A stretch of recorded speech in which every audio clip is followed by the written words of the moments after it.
a reçu trois profils parmi les plus expérimentés de l'écosystème qui, en plus de leur job en full-time, accompagnent également d'autres entreprises pour élaborer et exécuter leur stratégie d'acquisition. Donc Jérémy et Quentin et Romain, ils sont venus nous présenter quel est leur rôle et leur mission en tant que Growth Advisor. Bonne écoute.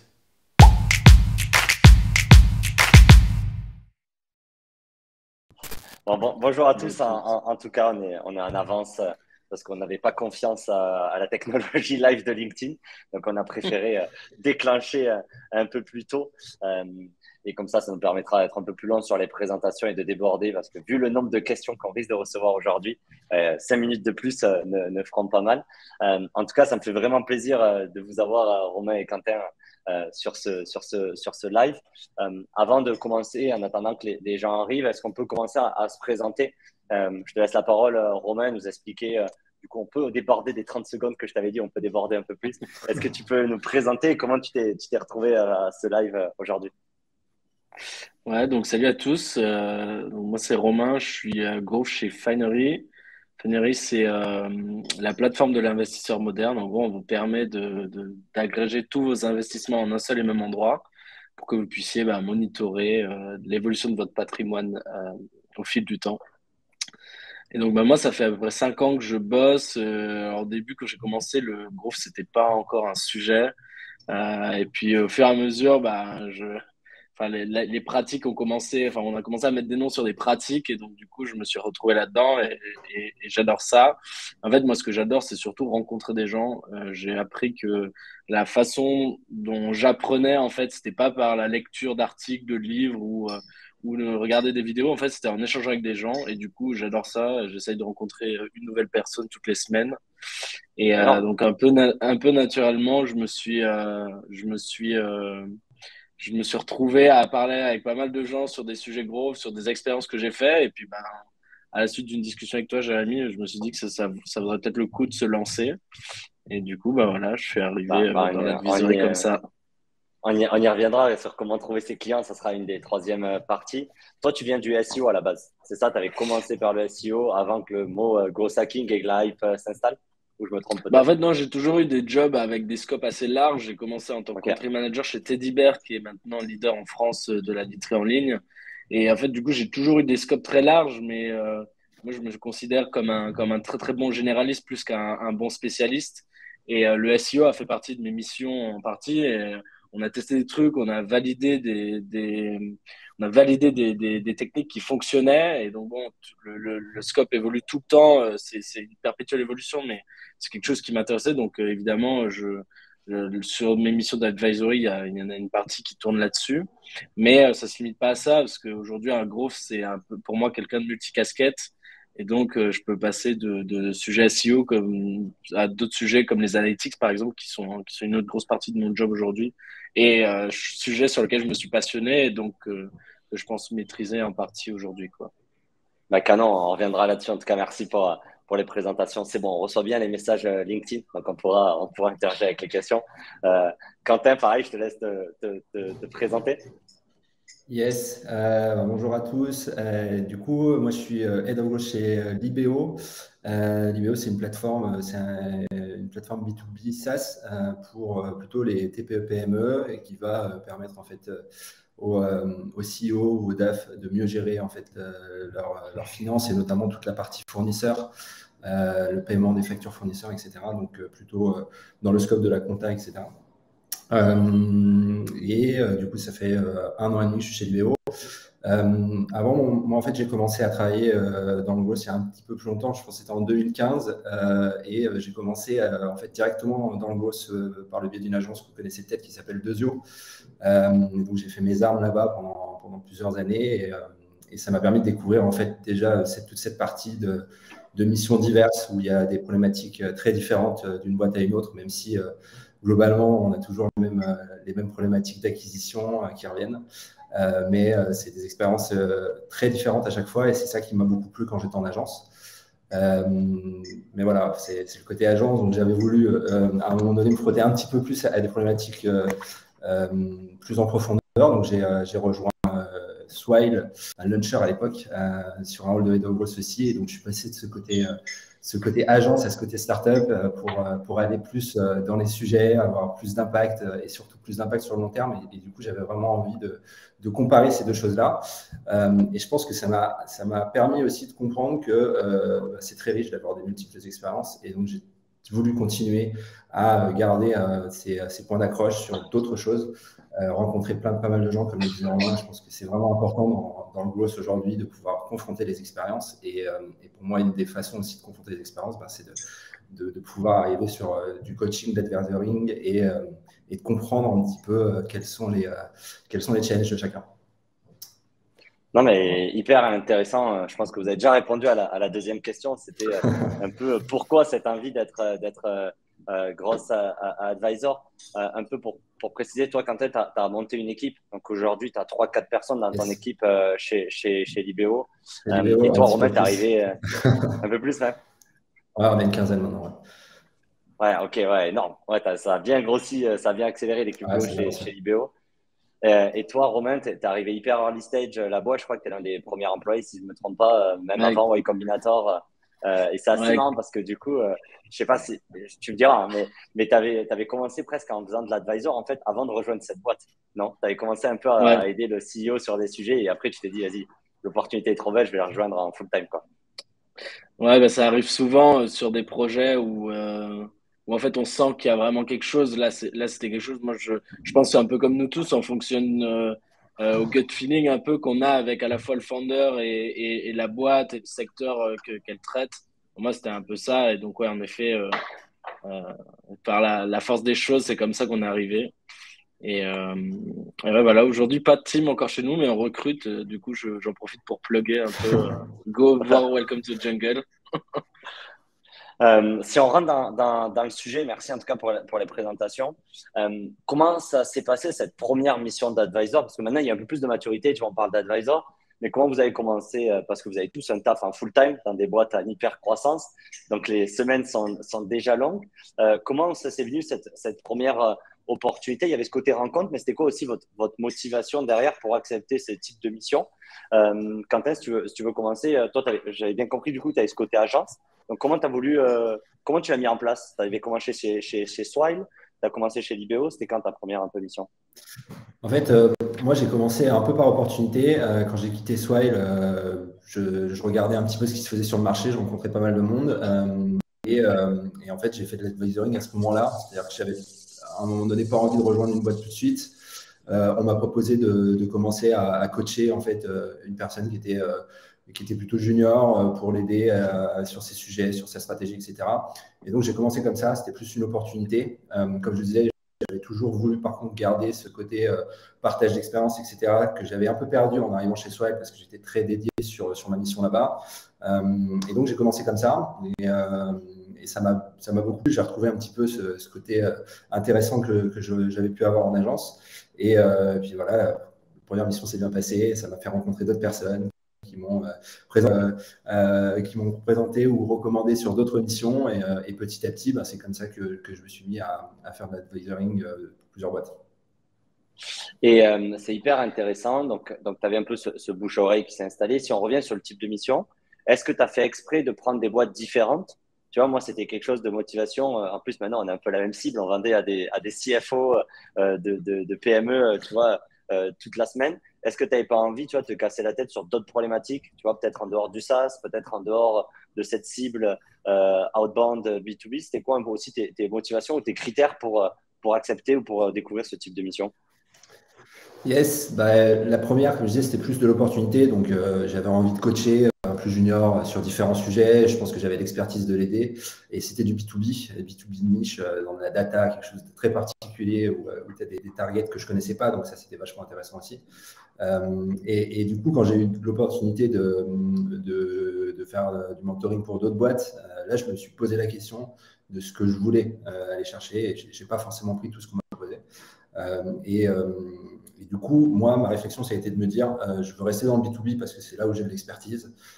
Même si je pense que le B2C, ça va être super intéressant. Je ne suis pas forcément ultra légitime d'aller coacher quelqu'un sur du B2C. Donc, je veux vraiment rester sur cette partie B2B. Par contre, je veux élargir. Et donc, pour le coup, ouais, je travaille sur du B2B de niche, du B2B un peu moins de niche avec des targets que je connaissais c'est beaucoup mieux, qui sont proches des indépendants, qui sont limite en B2C2B. Donc ça, pour moi, c'était vraiment important parce que ça permet d'ouvrir le spectre et de s'enrichir aussi en même temps qu'on fait du mentoring en fait, pour les autres. Ouais, c'est hyper intéressant. Toi, Romain, pour rentrer aussi dans le détail, tu avais des semaines hyper chargées. Comment tu as commencé? Tu as commencé le soir? Tu as commencé, tu vois, te bloquer 1 heure? Sous quel format, en fait, tu as commencé ta première mission? Ouais, alors c'est une bonne question. En plus, c'est assez particulier pour moi parce que ma première mission, c'était avec une NGO qui est en Polynésie française. Moi, j'ai grandi là-bas et en fait, j'ai été en contact avec Titouan, le fondateur. Le projet est assez ouf parce qu'en fait, il restaure des coraux. En fait, ils replantent des coraux en Polynésie française et ils font beaucoup de PR autour du monde. Ils essayent de sensibiliser les gens autour de ce projet. Et moi, je trouvais ça juste ouf parce que bah, déjà, c'est de là où j'ai grandi, donc ça me Ouais. touchait personnellement. Et puis, en plus, je voyais des jeunes de mon âge qui essayaient de monter un truc qui était très, très gros avec des petits moyens. Et donc, je me suis dit, bah, vas-y, en fait, j'y vais, je fonce, quoi. Et bon, il faut savoir qu'avec la Polynésie française, il y a un décalage de 12 heures. Donc en gros, ouais, ça commençait des fois à 20h, 21h, on finissait à minuit, 1h du mat des calls, et on passait sur des sujets qui étaient très divers et variés, parce qu'il n'y avait pas, tu vois, moi, un peu, comme disait Quentin, moi je suis B2C, j'ai un gros ADN B2C, donc ça me parlait, et, euh, et le fait que, bah voilà, que eux, ils veulent monter un site B2C avec leurs petits moyens depuis une toute petite île de moins de 10 000 habitants, tu vois, je trouve ça ouf. Et donc voilà, ça s'est fait à coup de call en semaine, jusqu'à tard le soir, des fois au week-end, etc. Mais c'était ouf, hein, tu vois, c'est une passion que t'animes, et moi je trouvais ça magnifique. Ouais, donc toi, tu as vraiment été dans ce côté-là, c'est se dire, bah, j'ai des compétences, prenons un projet vraiment pour le kiff, quoi, et aller les accompagner là-dessus. Euh, Carrément. donc ça, c'est pas mal sur le type de boîte que vous avez aidé. Moi, ce que je voyais, c'était aussi beaucoup de boîtes, quand j'ai commencé à le faire, qui étaient plutôt des fondateurs d'entreprises, qui n'avaient pas en fait d'équipe growth ou qui avaient peut-être une seule personne très junior dans les équipes growth. Et en fait, sur les missions, c'était vachement différent de mes missions au quotidien, tu vois, chez Spendesk, qui était vraiment de l'exécution, piloter la stratégie, vraiment du run. Là, eux, c'était vraiment plutôt du mentoring sur des sujets pour soit leur expliquer les concepts, soit les challenger sur leurs idées. C'était plutôt ce qu'on dit souvent, tu vois, un peu du high level. Moi, je voyais Mm. vraiment cette différence entre mon job au quotidien et là-dessus, et ça me permettait un peu de cristalliser mon savoir, en fait, parce que je regardais les pitch decks sur la stratégie de croissance, sur le recrutement, quel type de profil. Est-ce que vous reconnaissez aussi dans ce type de mission, sur cette différence entre, on va dire, votre day-to-day dans vos boîtes respectives et ce côté advisor? Quand est-ce que tu veux peut-être donner ton Yes, opinion? ouais, je trouve que c'est un très bon point. Moi, comme je disais, j'ai fait en sorte de choisir des projets qui me parlaient et qui pouvaient m'enrichir aussi en termes de différents sujets problématiques, mais j'ai aussi fait ce choix-là de parler à différentes personnes. Donc, tu le disais, je suis en contact avec des CEO, mais aussi avec des growers juniors ou même parfois des freelances qui ont juste besoin de monter en compétences, de se former sur des sujets ultra précis parce qu'ils veulent délivrer et ils veulent faire le meilleur taf possible pendant leur mission. Et moi, je trouve que ça aussi, c'est enrichissant parce que tu n'as pas la même façon de discuter, c'est pas les mêmes choses que tu vas apporter à ces personnes-là. Comme tu le disais, je retrouve assez ça. Il y a un côté stratégique où tu vas mentorer sur le recrutement, quels sont les points clés, etc. Et puis pour d'autres personnes, ça va être beaucoup plus précis. Tu vas pas faire l'opérationnel, mais presque, quoi, relire parfois des calls d'email ou ce genre de choses et donner des conseils beaucoup plus précis. Et donc, du coup, ça enrichit aussi ce côté mentoring, quoi. Ça change pas mal de ce que tu peux faire dans ta mission au day-to-day, pour le coup, chez moi, chez Libéo, où maintenant, bah, voilà, le job, tu le connais, tu sais exactement comment driver ton équipe. Les problématiques, c'est toi qui les anticipes plus qu'autre chose. Là, c'est un petit peu inverse. Et c'est vraiment intéressant de pouvoir répondre à ça aussi. Avant de rentrer vraiment dans la partie applicable, tu vois, comment vous le packagez, combien de temps vous passez, combien de temps durent vos missions, c'est une question que beaucoup de gens se posent et je suis sûr que sur le chat, c'est pareil. Le plus difficile, c'est de trouver ses clients, en fait. Est-ce que, même si on a déjà donné des éléments de réponse, Est-ce que du coup, vous prospectez des gens? Est-ce que vous recevez des messages parce que vous postez sur les réseaux, parce que vous avez fait un podcast? Est-ce que vous êtes sur des plateformes de freelance comme Malte? Comment, au-delà de l'NGO, tu vois, Romain, comment aujourd'hui tu commences une collaboration ou tu engages les discussions? Comment ça se passe en fait pour trouver tes premiers clients? Ouais, alors juste avant de répondre à ta question, je voulais rebondir sur le sujet de compta Ouais, parce que je trouve ça assez intéressant de bien. Enfin, tu vois, moi, je suis en boîte assez early. Le temps qu'on dédie en général à un job full-time, c'est important. Donc, tu vois, moi, je pense que c'est important aussi de savoir, de pouvoir connaître ses limites et de ne pas s'engager non plus dans des missions trop importantes ou dans des sujets trop opérationnels parce que, en effet, comme tu le disais, on a déjà un job opérationnel full-time en fait. Et du coup, pour moi, un advisor, il doit pas faire pour les autres. Il doit aider à apprendre à faire, ou si jamais la personne ne sait pas, ou en tout cas aider à monter en compétence sur le sujet. Et donc, tu vois, moi, mon approche sur le sujet, c'est toujours de dire, un peu comme Quentin, tu choisis les personnes. Moi, je choisis toujours les personnes qui me disent, j'ai quelqu'un en interne qui va pouvoir être sur le sujet, ou alors moi je vais le prendre en main si c'est des boîtes très early dans lesquelles ouais, le CEO va faire la chose, tu vois. Il y a toujours quelqu'un qui fait la chose en fait. Moi je suis jamais un genre d'asset qui est plugué à l'organisation et qui va faire par exemple lancer une campagne Facebook Ads ou lancer un truc sur Google. Je suis jamais la personne qui fait ça parce que je trouve qu'il n'y a pas de valeur ajoutée en fait. Dans ce cas la boîte ne sait pas le faire. Et, et pour répondre à ta c'est question sur la partie sourcing, ben, je pense que comme vous deux, on se fait beaucoup démarcher sur LinkedIn et on commence à créer un peu un réseau. Et en fait, moi, j'ai toujours eu un peu pas un regret, mais quand il y a des belles boîtes que je refuse, ben, en fait, j'ai toujours envie de parler avec la personne. Donc, quand c'est pas des agences de recruteurs qui ne savent pas gérer du cold email et que c'est vraiment des messages bien travaillés, tu vois, bah, du coup, je réponds à la personne, j'essaie de comprendre le besoin.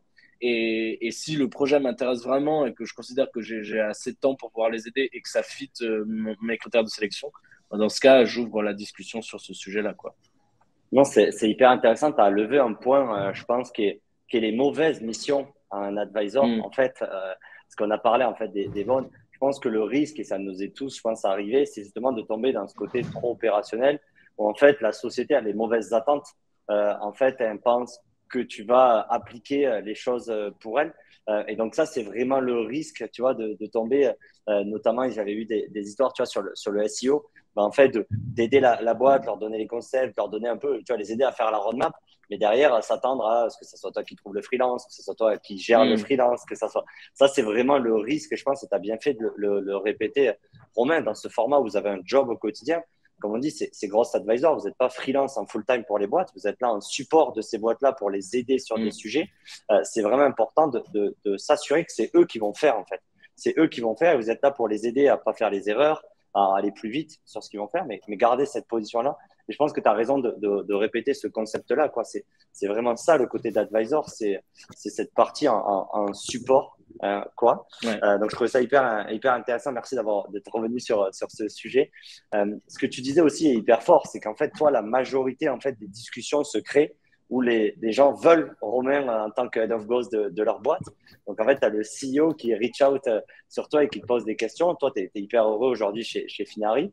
Par contre, c'est des boîtes qui ont catché ton attention, donc qui t'intéressent ou qui sont intéressantes.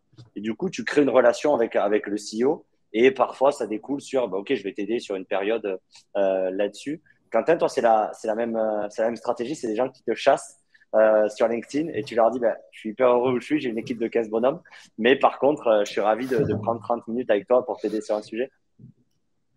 Ouais, je vais rebondir un tout petit peu sur ce qui a été dit avant parce que je trouve ça aussi intéressant. Juste pour préciser un truc, c'est ce que tu disais, pas tomber un petit peu dans la mauvaise mission qui va te demander beaucoup de temps. Alors, en l'occurrence, quand on a un full-time job à côté, ça c'est aussi un challenge, je pense, quand tu fais ça à côté de ton job.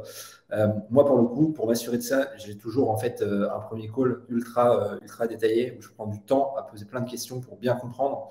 quelles sont les attentes, que ce soit pour un CEO ou un boss ou n'importe qui, quelle soit la personne que j'ai en face de moi. Et ça me permet aussi d'éviter qu'il y ait un non-match en fait, entre les attentes et ce que moi je peux apporter. Et je pense que ça, c'est vachement important de le faire parce que ça peut tout changer en fait sur la relation et sur ce que tu vas pouvoir apporter ou pas, quoi. Voilà. Et du coup, pour répondre à ta question, pardon, non, vas-y.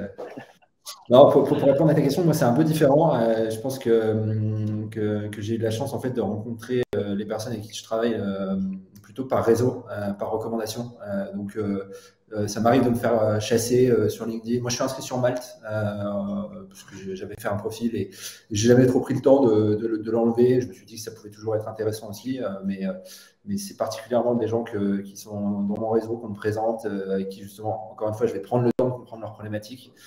C'est plutôt comme ça en fait que je trouve mes missions. Non, c'est hyper intéressant pour partager aussi mon expérience personnelle qui se regroupe dans ce que vous dites. J'ai jamais personne qui me contacte et qui me dit veux-tu être advisor de ma boîte, ou souvent ça se passe pas très bien ce type de boîte. Je sais pas ce que vous en dites. Désolé pour ceux qui m'ont contacté cette semaine, mais c'est jamais cette approche-là. C'est vraiment les gens soit ils viennent pour vraiment vous poser des questions très précises. Donc moi j'en ai vraiment qui me disent ok, j'ai des problèmes entre mon marketing et mon équipe sales. Comment tu avais fait pour créer ce lien-là, tu vois. Donc vraiment des questions très spécifiques. Soit c'est vraiment des opportunistes. On cherche un VP Growth, on cherche un Head of Growth. Donc, vraiment un peu maladroite, mais des emails bien faits, comme tu dis, Romain. Et ça débouche, comme tu dis, Quentin, toujours sur une discussion de 20-30 minutes. Moi, je bloque vraiment à 30 minutes mes calls. Et vraiment, on discute et tu as ce good feeling, en fait, de se dire, le business model est intéressant de la boîte. 2, le gars que j'ai en face de moi, il pose des bonnes questions, il réagit bien, il y a vraiment quelque chose à faire. Et 3, tu as ce que tu disais, Romain, c'est de se dire, en fait, ils n'ont pas besoin de quelqu'un en full-time où il y a déjà des choses à faire, où je peux leur donner un petit coup de pouce ou les aider sur un sujet comme ça, quoi. Donc pour résumer, et c'est souvent une question que je dis aux gens, c'est en fait, cherchez pas des clients, cherchez à aider des gens sur un format très court, 20-30 minutes de votre temps, un call par semaine, comme disait Romain. À la fin de l'année, ça fait 50 personnes, tu vois, que tu as aidé pendant 30 minutes. Et en fait, ça va vous faire votre pipe pendant les 2 prochaines années, quoi. Donc après, je suis conscient que Quentin, Romain et moi-même, on a un peu plus de visibilité sur LinkedIn. Mais même si vous êtes junior aujourd'hui, de contacter des boîtes sur vraiment essayer de les aider sur un sujet très précis, mais vraiment arriver avec une approche en fait de je suis vachement curieux de ton business model, est-ce qu'on peut en discuter? Je me demande pourquoi tu fais du paid acquisition et pourquoi tu fais pas du SEO. Tu vois, par exemple, d'arriver avec une approche hyper constructive sur les boîtes et y aller vraiment en mode networking. Je vais apprendre ton business, je vais te partager mon expérience. C'est le meilleur moyen de vous créer un pipe. Et souvent, les boîtes essayent tu vois, des gens qui ne vous connaissent pas, essayent de les closer, quoi. Essayez déjà de faire connaissance avec des gens. Gardez ces gens-là dans votre réseau. Et souvent, et je pense que tu me contrediras pas, tu vois, Quentin, mais entre le premier call et quand on le formalise et quand on contractualise ça, il y a peut-être des fois 6 à 8 mois, quoi. Ça prend peut-être 6 à 8 mois. Ils ont recruté en interne. Ce gars-là est peut-être junior. Ça revient sur le sujet. Donc, c'est sur du long terme que ça se passe. Et c'est pour ça qu'il faut commencer maintenant pour que dans 6 à 8 mois, vous ayez 3-4 clients qui soient intéressés. Donc, voilà, je pense qu'on a pas mal répondu. On y reviendra. On a beaucoup de sujets à traiter sur comment trouver ces clients. Mais voilà, il n'y a pas de magie ou de secret. C'est rencontrer des gens, apporter de la valeur et garder ces relations sur le long terme. Ouais, je pense que juste pour résumer, en gros, tu l'as bien dit tout à l'heure, il y a vraiment une différence à faire entre freelance et advisor, à la fois sur la partie mission, mais aussi sur la partie recherche, entre guillemets, ou inbound, tu vois, de contact ou du pipe, comme tu mentionnais. En gros, si tu viens voir des gens avec des vraies questions qui sont vraiment, c'est vraiment des sujets d'interrogation, ou alors, je sais pas, tu vois une boîte qui a fait une nouvelle campagne dans le métro ou sur Facebook, etc., tu la trouves canon, bah juste tu reach out aux gars et tu leur dis waouh, trop cool la campagne, j'ai vraiment apprécié, mais c'est véridique, tu vois. Et tu leur dis je serais chaud de connaître les résultats, est-ce qu'on se parle, tu vois.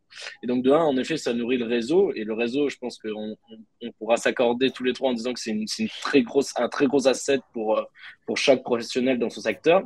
Et surtout, bah, ça peut potentiellement ouvrir des nouvelles opportunités, dont celle de devenir advisor à un moment ou à un autre, quoi.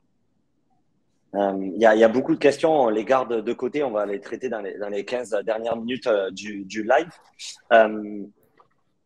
Donc maintenant, si on rentre un peu dans la partie concrète, tu vois, et ça revient sur toutes les questions, il y a plusieurs formats d'advisor. Donc, il y en a certains où ça va être des missions très courtes, où vous allez du coup vendre des sessions, 1, 2, 3 sessions. Il va y avoir des missions plus longues, où vous allez peut-être vendre un contrat sur un trimestre, un semestre ou autre. Il va y avoir aussi des missions beaucoup plus longues, où vous allez rester vraiment un advisor, le numéro WhatsApp que le fondateur va appeler sur ces missions-là. Est-ce que j'ai bien résumé un peu sur ces 3 types de missions de format en tant qu'advisor? Vous voulez rajouter un quatrième type? Euh, Moi, alors je sais pas si c'est un quatrième type, mais la façon dont je fonctionne souvent, c'est j'essaye effectivement de quantifier au départ quel est le besoin, quelles vont être les attentes et les problématiques, mais ça se fait pas mal au fil de l'eau aussi. C'est-à-dire que tu sais que tu vas avoir peut-être 2, 3 mois dès le départ par rapport aux problématiques que tu as cernées, mais en fait, ça peut être beaucoup plus long parce que au fur et à mesure, il y en a d'autres qui sont soulevés et tu te jobs dessus en fait. Et moi, je fonctionne pas mal comme ça. Il y a notamment une boîte que j'accompagne depuis maintenant quasiment 1 an et demi où au départ, c'était 2 mois et puis finalement, une semaine après, une semaine après, une semaine après, puis ça a duré pas mal de temps, quoi. En fait, Ouais, moi, j'essaie c'est un peu de comme mettre ça des aussi. catégories.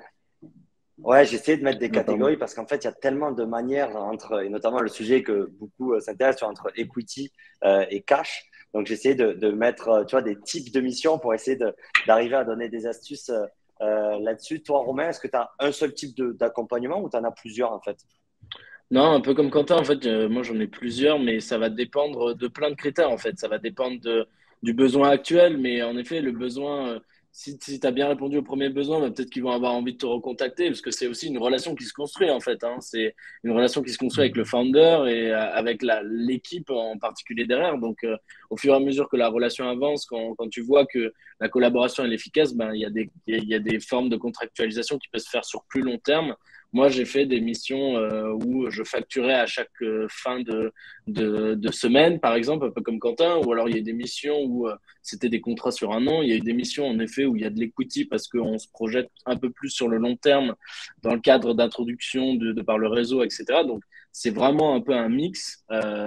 Mais après, je pense que enfin, faut pas s'arrêter sur un sujet en particulier. Faut pas se dire je veux avoir de l'argent, je veux avoir des stocks, etc. Il faut vraiment un peu aller au fur et à mesure de la discussion, quoi. C'est vraiment une discussion ouverte, un peu comme quand on prend un job, c'est le choix de 2 parties et pas juste d'une, quoi. Donc, si on va le prendre par cet axe-là, en fait, vous avez découpé vos semaines. Le temps n'est pas illimité. Vous vous êtes dit, j'ai entre 2 et 4 heures. Tu vois, moi, quand j'étais chez Spandex, j'avais 2 heures sur ces sujets-là. Ça prenait aussi des calls de qualification, donc un peu ce Mm. networking qui prend aussi du temps. C'est pas que du run, quoi. Donc, je m'étais bloqué un peu ces 2 heures-là. Et je m'étais mis un prix, en fait, de l'heure. Donc, je me suis dit, ben voilà, je gagne X chez Spandex. Ce temps-là, il coûte tant. Ben, sur des missions, je vais le débloquer sur le format de l'heure. Est-ce que vous avez pris cette même méthodologie? Est-ce que vous êtes bloqué un temps très précis du coup sur vos semaines ou sur vos mois? Et est-ce que vous avez mis un prix à cette heure-là? Ou c'est vraiment du coup un peu à la carte pour chacune des missions? Moi, c'est Vas-y, un peu Quentin. similaire. Pour le coup, vraiment, pour le coup, j'ai juste pris mon TGM que j'ai rapporté à l'heure. Mais ouais, c'est plutôt comme toi. Je me suis dit combien de temps j'ai disponible, absorbable par rapport à mon activité full-time et aussi quel est le temps que moi je pense pouvoir donner de manière qualitative parce que à un moment donné, si tu prends trop de trucs, je pense que tu n'es pas aussi dans les meilleures dispositions. Donc, moi, je me suis fixé un temps maximum et après, au niveau de la facturation, c'est plus adapté en fonction du client et, euh, et du temps que tu passes avec eux parce que moi, j'ai plusieurs formats, je ne fais pas forcément que 1 heure, je peux faire plus des fois. Mais voilà, c'est assez simple pour le coup. Euh, Romain, je ne sais pas pour toi. Moi, par exemple, j'ai une règle, je ne prends jamais d'equity des boîtes. On y reviendra après derrière. Si je suis vraiment, j'investis dans les boîtes, comme, mais je prends pas, je suis jamais payé un advisor en equity. Euh, et du coup, j'ai vraiment ce parti pris de se dire, ben voilà, j'ai un prix à l'heure que je vais appliquer on va se bloquer sur 3 mois, sur 6 mois. Mais j'ai vraiment ce contrat de se dire, ben ok, on a un temps. Comme ça, on se met d'accord sur combien de temps vous pouvez me solliciter par mois, même si tu vois, vous pouvez me pinguer sur ces sujets-là très précisément, sur mon WhatsApp, je suis sur votre Slack, je suis par email. Et j'ai un peu, tu vois, mis des exemples. Donc, je peux faire un entretien pour eux souvent, moi, je fais beaucoup d'entretiens de candidats ou de process de l'équipe market ou de l'équipe sales. Donc, ils savent qu'ils peuvent bloquer du temps avec des candidats pour des entretiens. Ils savent qu'ils peuvent me présenter leur roadmap ou leurs OKR. Ils savent qu'ils peuvent me présenter, tu vois, je fais des performance reviews des personnes d'équipe, mais j'ai vraiment, tu vois, templétisé mes missions pour leur dire, ben voilà, en fait, si vous prenez Jérémy as a service, on va dire, sur vos missions d'advisory entre 2 et 4 heures du coup par semaine, ben voilà sur quoi vous pouvez me solliciter. Et du coup, il y a un prix qui est très clair, tu vois, sur cet accompagnement. Donc moi, j'ai fait vraiment ce travail-là après plusieurs advisory, on va dire, un peu foireux, où vraiment, soit l'entreprise était frustrée, soit moi, j'étais frustré, tu vois, soit ça se passait pas bien. J'ai vraiment mis au clair sur mon offre, elle est unique. Aujourd'hui, j'ai un prix unique avec un temps qui est très précis. C'est 4 heures, tu vois, par boîte sur les différents, par mois. Et il y a ce prix-là avec le type de mission qu'ils peuvent me demander. Donc, je suis un peu tombé à l'extrême là-dessus. Romain, comment toi, tu l'as mis en place, cette offre-là? Est-ce que tu l'as packagé? Est-ce que tu as mis un prix très précis? Comment ça passe? Je pense que c'est un peu le quotidien de tout Grove qui essaye un peu de templétiser ses sujets, son temps, de calculer un peu son temps. Donc, un peu comme vous, moi, j'ai aussi limité mon temps. Je me suis fixé un nombre d'heures que je prends évidemment sur mon temps perso que je dépasse pas. Et ensuite, moi, j'ai pris des deals en equity. Mais encore une fois, ce que je disais, c'est que ça se fait vraiment. Du coup, pour rebondir, j'ai cette partie aussi TJM que j'ai rapporté à l'heure. Et en fait, ils ont un calendrier spécial à dispo et ils peuvent me set up un call dans les times, enfin dans les tranches horaires que j'ai fixées. Et évidemment, comme tout calendrier, ça bloque si jamais c'est déjà pris. Et donc, si le deal a été fait en numéraire, si je peux dire ça, ben dans ce cas, moi, je compte le temps passé et du coup, je pars en facturation. Pour les deals que j'ai pris en equity, c'est un peu différent. C'est en général des boîtes qui sont très, très early, qui ont besoin d'un conseil un peu plus avancé, qui ont besoin peut-être d'un peu plus de temps. Et donc, dans ce cadre-là, pareil, c'est toujours le même calendrier parce que mon temps, il n'est pas compressible. Mais dans ce cas-là, il n'y a pas de facturation, en fait. C'est un deal qu'on a fait ensemble et moi, je peux que espérer que ça fonctionne bien pour lui puisque, moi, si j'ai pris ce deal-là, c'est que j'y crois, quoi. C'est hyper intéressant et je sais qu'il y a Antoine sur le chat qui était vachement intéressé par ce sujet d'equity. C'est vraiment complexe l'equity. Donc, on va revenir sur la forme, mais sur comment tu l'évalues en fait. Parce que pour moi, dans l'equity, il y a un risque, tu vois, de te faire payer 1000 euros sur tes 4 heures, c'est cash, tu vois. Il y a les 4 heures qui sont données, il y a le 1000 euros. Là, tu vas prendre 4 heures de ton temps pour des pourcentages d'une boîte, mais tu prends un énorme risque de ton côté en tant qu'advisor là-dessus. Est-ce que tu le répercutes du coup sur le prix, en fait? C'est-à-dire tu prends en compte ce risque-là. Comment tu fais un peu ton calcul pour cette position d'advisor quand tu te fais payer ton temps, du coup, en equity? C'est un peu, c'est un peu abstrait parce qu'en fait, le temps, c'est clair que c'est notre asset le plus valuable. Mais si tu veux, ça fait maintenant 5 ans que je suis dans la sphère. J'ai envie de faire des bets à certains moments, tu vois. Et un peu comme nous tous, tu vois, on a dû faire des bets sur du poker, sur des paris sportifs ou en investissant dans certaines boîtes, tu vois. Moi, j'ai voulu faire certains bets et du coup, je me suis dit que j'étais prêt à perdre, en gros, Ok. la valeur de mon temps sur ce ou ces projets-là parce que j'y crois vraiment et je pense que je peux être un asset valuable pour le projet. Et du coup, je pense que, enfin, pour moi, ça va réussir, quoi.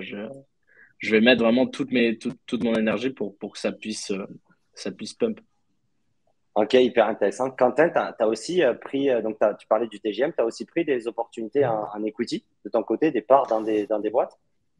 Non, non, non, moi je suis resté sur un format TGM, pour le coup ça me va bien, les personnes avec qui je bosse ça leur va bien aussi, et du coup c'était assez simple comme ça. Je trouve ça super intéressant cette question de comment tu justement comment tu calcules ce pourcentage, comment tu le mets au bon niveau. Je trouve que c'est super intéressant et super difficile en fait. Du coup, moi, j'ai choisi la simplicité pour le coup, mais Non, mais pourquoi pas? Je pense que sur d'autres missions, comme tu le disais, Romain, je pense que forcément des boîtes peut-être un peu plus early, donc ça peut aussi être pertinent, quoi. Alors, Romain est Ouais, c'est le vrai gambler que de la bande, quoi. C'est lui qui est prêt Yes. à prendre des risques avec son temps. Après, mais moi, c'est il y a un vrai truc, que par tu contre, vois, ça, Vas-y, Romain. pardon, excuse-moi. Ouais, je voulais dire, il y a un truc qui est. Moi, j'aime bien faire ça aussi. Donc, je pense que, je sais pas, Romain, si. Enfin, tu disais, tu crois au projet, mais je pense que moi, si j'étais amené à prendre de l'equity sur de l'accompagnement, c'est non seulement que je crois au projet, mais aussi parce que j'aime faire ça et je pense que ça m'enrichit de pouvoir accompagner des gens et les aider. Et donc, du coup, je suis aussi peut-être plus enclin à prendre ce risque parce que c'est du temps bien investi aussi pour moi et que ça m'enrichit, quoi.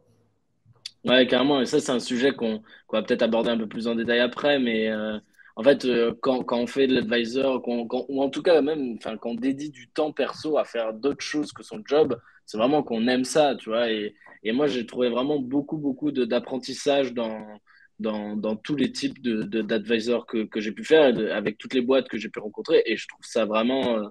Enfin, c'est la learning curve, en fait, elle explose. Je pense qu'on pourra détailler un peu plus, mais du coup, c'est pas du temps. Enfin, j'y vais pas à reculons quand je prends des calls, quand j'échange avec les gens, j'y vais vraiment pas à reculons. C'est au contraire, quoi.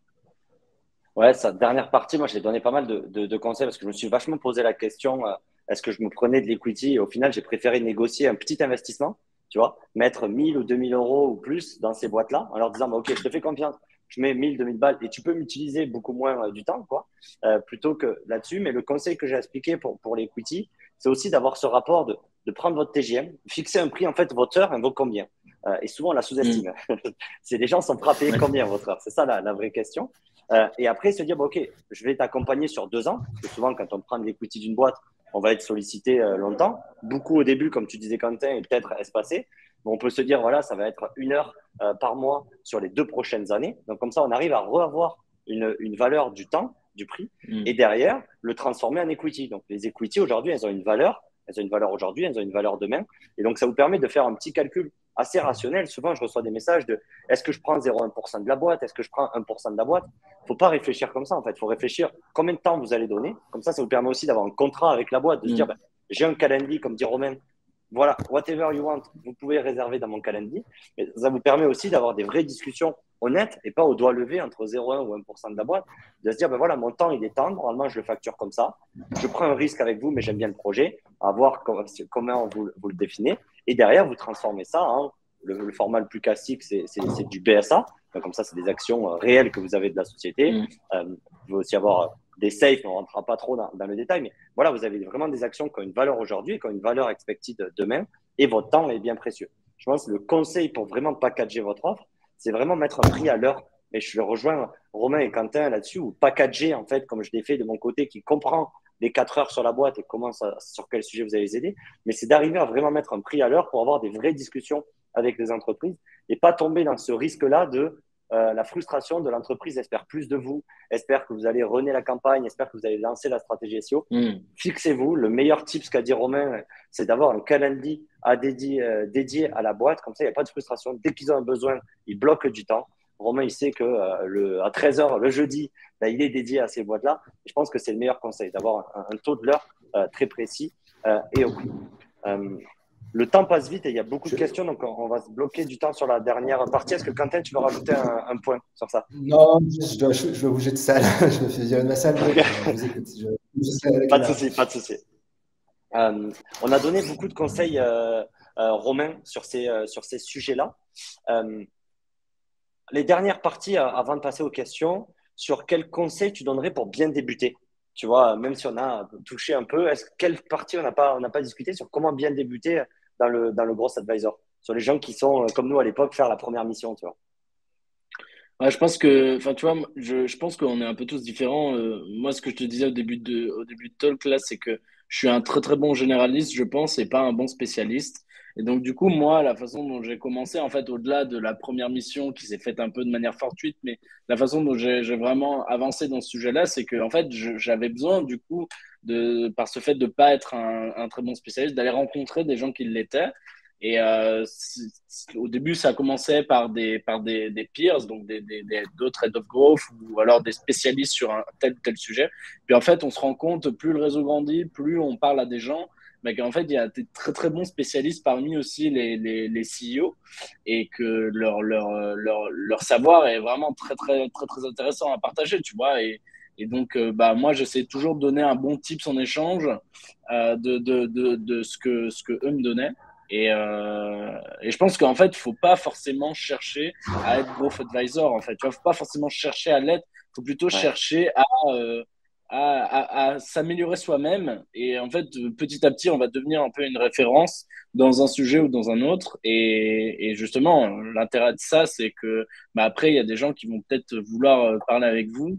Et puis, comme tu disais, le temps, c'est un asset valuable. Donc, le fait de parler, de donner des conseils, de donner des retours d'expérience, au bout d'un moment, quand on commence à avancer dans la carrière, ça vaut quelque chose. Et c'est comme ça pour moi, on peut commencer à entrer dans l'advisory, quoi.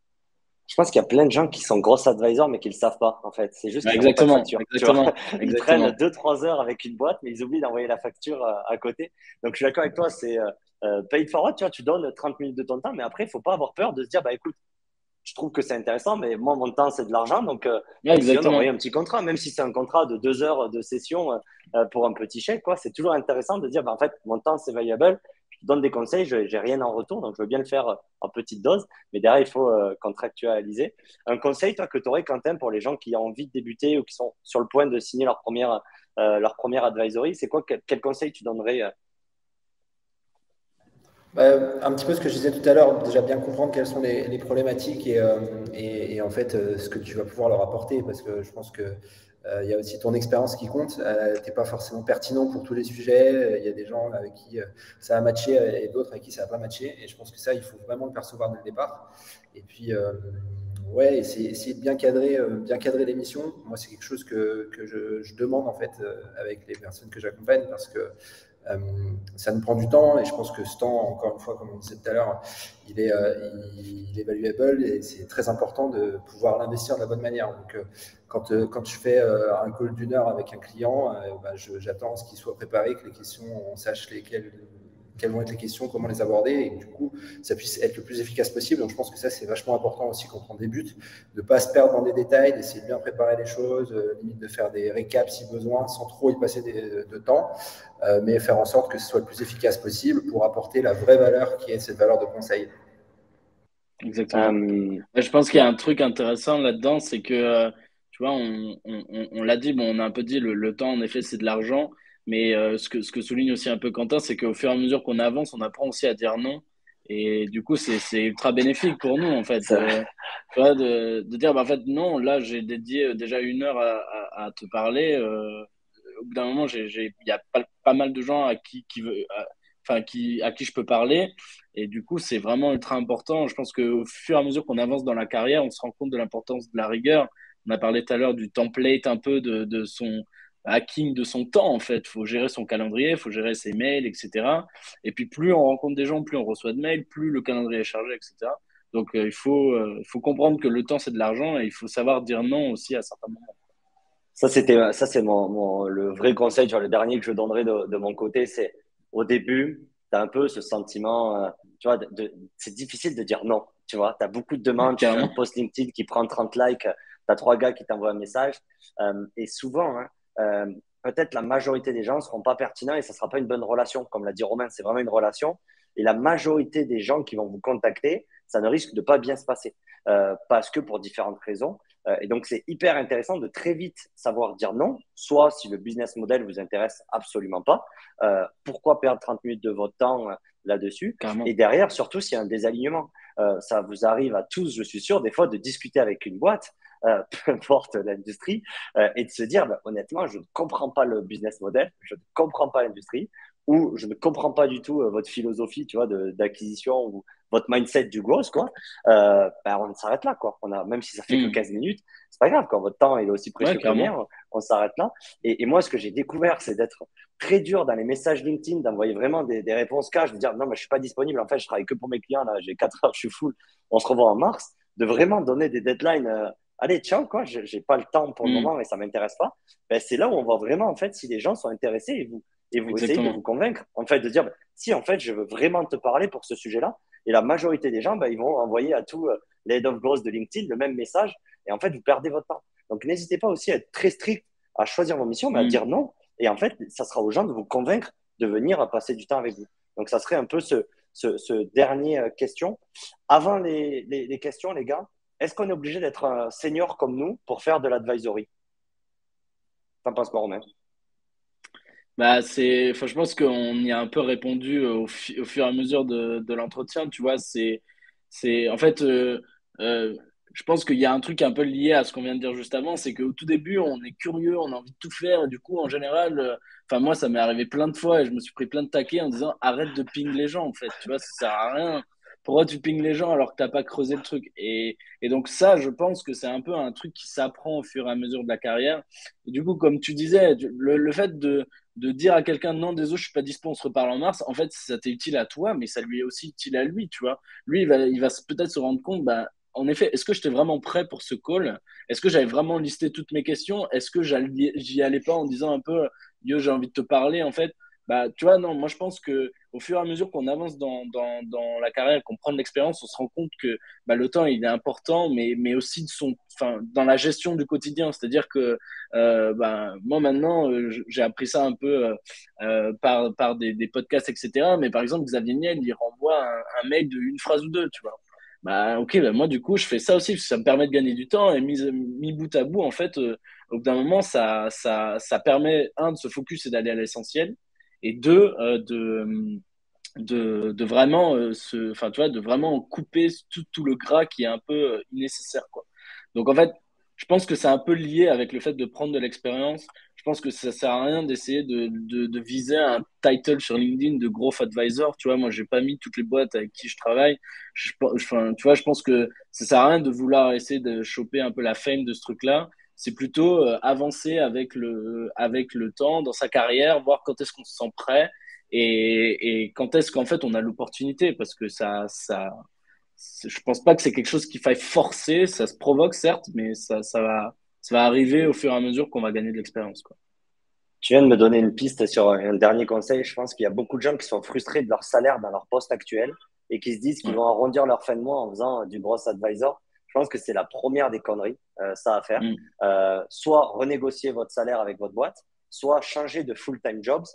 Mais je trouve ça absurde et ça arrive malheureusement trop souvent de gens qui sont frustrés de leur salaire qu'ils ont dans leur full-time job, qui font 60 heures par semaine, 39 heures par semaine, et derrière qui se disent ben, je vais accepter ce type de mission, ce type de mission. Je pense que c'est la première des grosses erreurs, c'est votre temps est Mm. précieux, vous travaillez 40 heures pour une boîte, allez négocier ce salaire-là et allez discuter et expliquer aussi votre TGM, les propositions que vous avez. Mais vraiment, c'est vraiment pas l'argent qui doit être une motivation.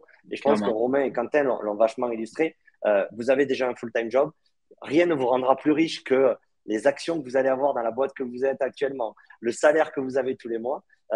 Vous ne gagnerez pas plus en étant un gros advisor. Il faut vraiment le faire pour d'autres raisons. Donc, ça serait un Exactement. peu le dernier conseil. Renégocier votre salaire plutôt que d'aller accepter des missions là-dessus. Donc, on a beaucoup de questions, les gars. Je ne sais pas vraiment par où tout commencer. On va commencer par celle-ci qui était assez rapide. Vous êtes un auto-entrepreneur, vous avez une société. Comment ça se passe pour vous, les gars? Moi, je suis un auto-entrepreneur, ouais.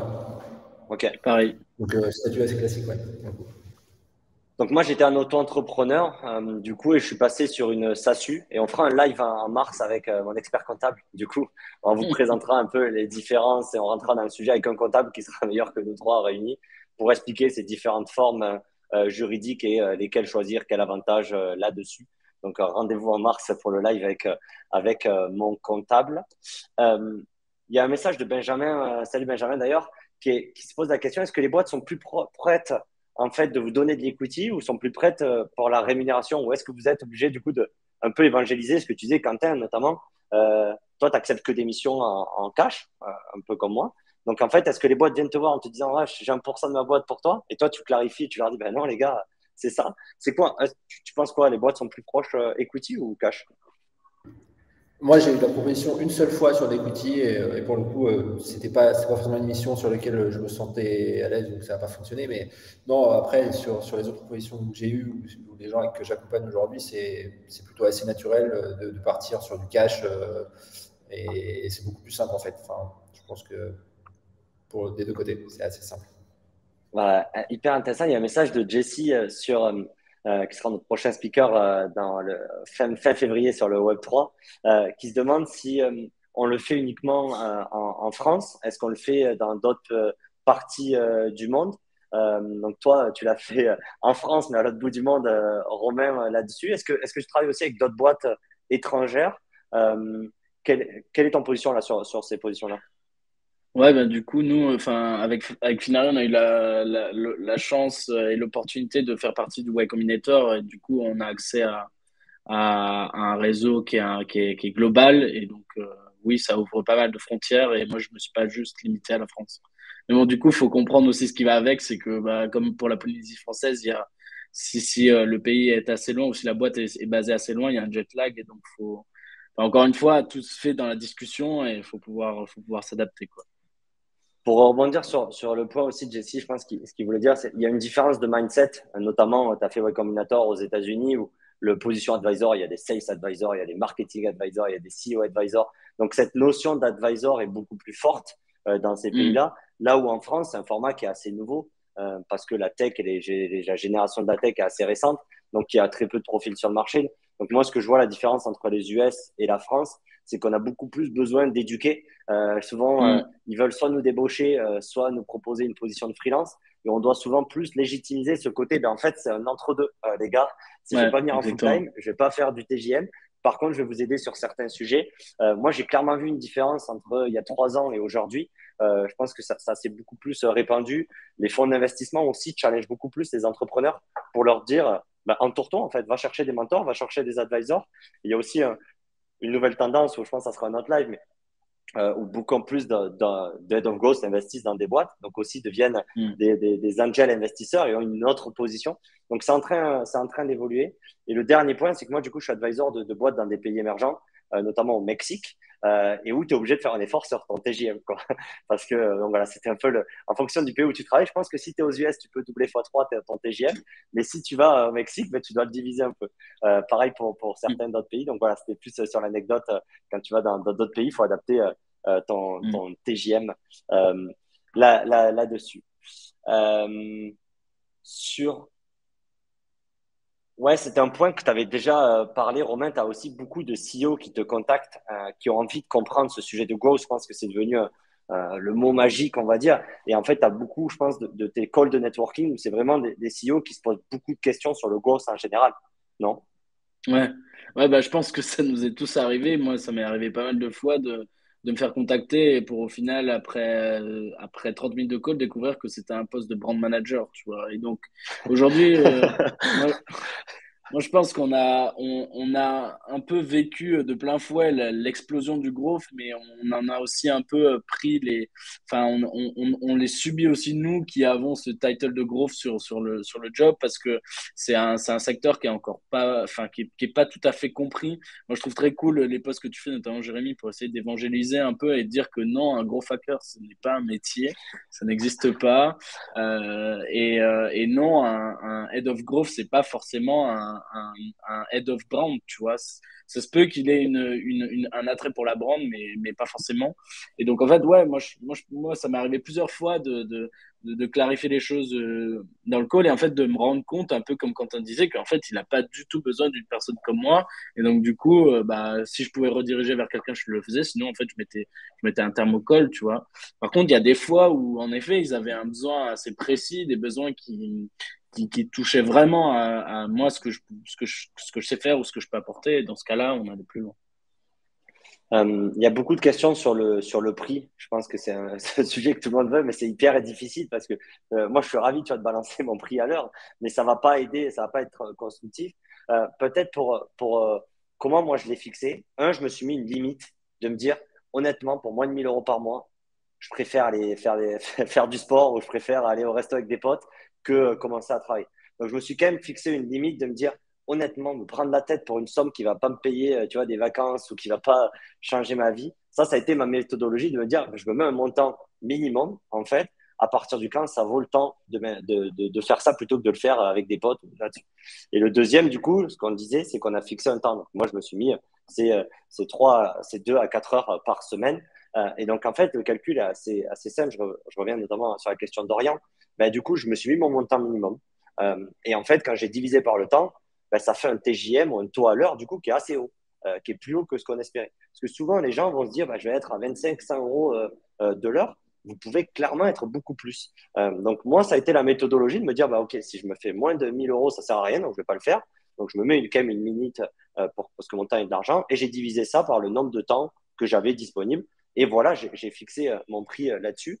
Ce qui est aussi hyper intéressant, c'est que je l'ai testé en permanence, tu vois, en fonction du type de boîte à qui j'avais en face, en fonction du type de problématique, ben, j'ai adapté ce prix-là. Donc, ça sert à rien de trop se casser la tête sur un prix là-dessus. Faites un prix qui vous correspond à vous, en fait, que vous êtes satisfait là-dessus. Si Petit conseil, essayez de le multiplier par 2 déjà avant de l'annoncer au client parce qu'on se sous-estime tous.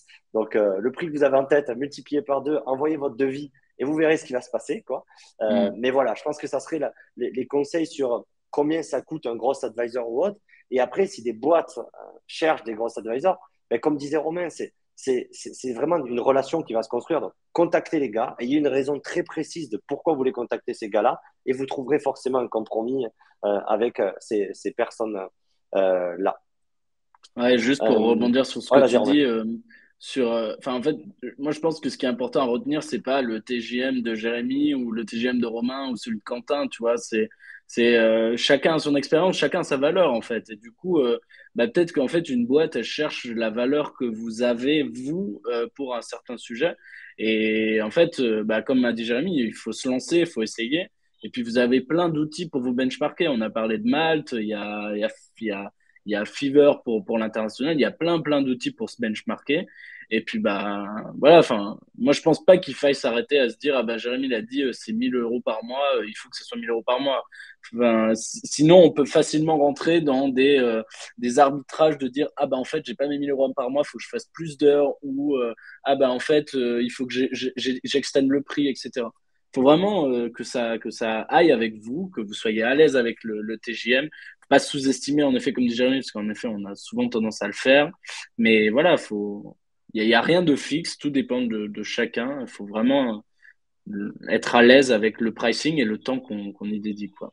Je dis souvent, tu vois, un coiffeur, il prend 50 euros de l'heure aussi, tu vois, parce on a tous un besoin, il répond à un besoin très Ouais, précis, on clairement. paye 50 euros de l'heure à un coiffeur. Donc, n'oubliez pas ça quand vous envoyez vos pricing sur vos 4 heures ou 2 heures par semaine. Pensez au coiffeur que vous payez tous les mois. Quentin, une question de Romain, là, n'hésitez pas, il nous reste encore quelques temps là, si vous avez encore des questions. Comment tu choisis, et c'est une très bonne question, ton équilibre en fait entre aller sur des nouveaux secteurs et pas aller sur le concurrent de Swile ou le concurrent de l'IBO, quoi. Tu vois, les boîtes très proches là-dessus, tu as quand même une spécialisation très forte dans les boîtes que tu as choisies dans ta carrière. Comment tu juges ce côté, quoi? Je sais pas s'il y a une bonne réponse à ça. Je pense qu'il y a un côté feeling. Moi, en tout cas, pour ma part, il y a vraiment ce côté feeling. On me propose un truc, j'essaie de comprendre le business model, de comprendre les problématiques, et je me dis, ah ouais, c'est sympa, je connais pas trop, donc j'ai envie de deep dive. Ou alors, je connais vachement bien, et du coup, je vais être ultra efficace sur les conseils que je vais pouvoir donner. Et je pense que, en tout cas, pour ma part, la recherche, c'est de trouver l'équilibre entre ça. Entre ce que je vais découvrir et ce sur quoi je vais quand même pouvoir rester pertinent. Donc voilà, trouver le bon équilibre, essayer de chercher des choses différentes de ce qu'on fait au quotidien sur notre full-time job. Je pense que c'est aussi comme ça que nous, on peut s'enrichir et avoir des nouvelles idées et du coup être encore plus pertinent. Voilà, donc un équilibre entre les deux. Tu avais fait quand même un vrai travail, ce que je disais, tu vois, de moi, de templétiser un peu où je suis bon, les sujets qui m'intéressent. Tu avais fait ça, ce travail-là en amont, en fait, de dire, ben, moi, je suis pertinent sur monter une équipe jusqu'à 15 personnes. Tu avais fait cette liste de ton côté, de tes sujets de prédilection, quoi, qui te permet d'être pertinent face aux fondateurs, peu importe le business model. En fait, ouais, il y a deux façons de voir. Il y a les sujets sur lesquels tu es pertinent. Donc ça, pour le coup, bien sûr, enfin, j'ai pas forcément réagi tout à l'heure sur la seniorité, mais je pense qu'il faut quand même avoir une certaine seniorité sur les sujets pour être pertinent, pour conseiller des gens dessus. Et puis après, moi, il y a des trucs que j'aime pas faire, quoi, clairement. Donc je peux pas prendre des missions où on me demande de faire des trucs que j'aime absolument pas faire, quoi. Même si je peux avoir une expérience dessus, ça va pas me faire kiffer. Donc je pense qu'il faut aussi garder ça en tête. On est là pour accompagner et être pertinent, mais aussi pour prendre du plaisir dans ce qu'on fait. Et en tout cas, moi, c'est comme ça que je fonctionne. C'est hyper intéressant. Je regarde dans la liste de nos dernières questions.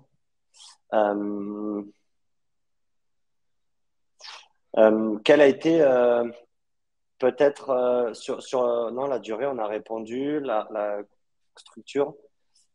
Si, c'est une très bonne question pour comment ça se formalise. Donc, il y a ce côté de temps qui est défini. Mais est-ce que vous mettez des objectifs? Tu disais, Quentin, je travaille par cycle de 2 mois souvent.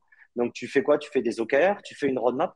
Comment tu mets en place pour, du coup, être sûr que toi et la boîte, vous êtes alignés et aussi pour légitimité ton job? Comment tu t'organises sur cette partie-là?